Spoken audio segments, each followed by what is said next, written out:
We have two different types of frogs in this question. The first one, I'm not exactly sure how to say this word, but maybe brachycephalus frogs. And here's a picture.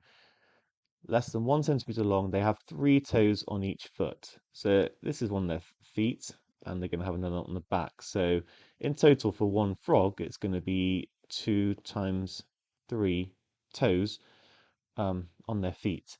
Now, how many are there? Well, we don't know, but let's call it B. And then that's going to be the total number of toes for these frogs. If we look at the common frog, it's very similar. They've got 5 toes on each foot.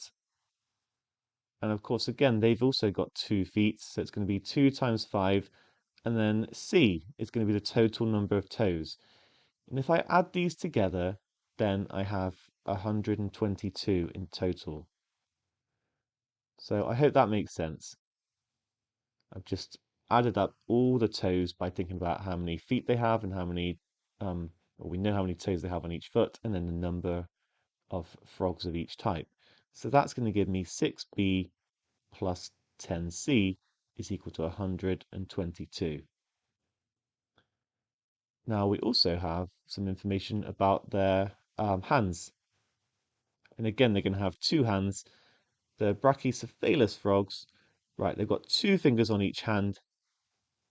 So 2 hands and 2 fingers on each hand is going to be 4 fingers per frog. Times that by the number of frogs. And then for the other ones, we've got 4 fingers on each hand, 2 hands, and again, C common frogs. And the total for this is 92. So I've managed to construct algebraic equations that we can use. I'm just going to simplify this. 4b plus 8c is equal to 92. And we're actually interested in how many frogs are in the bucket, so we want to know what b plus c is.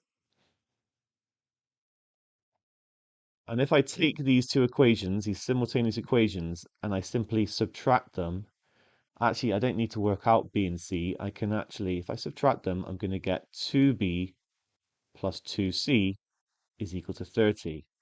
And if I then divide by 2, I'm going to get b plus c equals to 15, which is the answer. Now, of course, you could solve these simultaneously to find out b, find out c, and then add them together, but this is a slightly quicker route.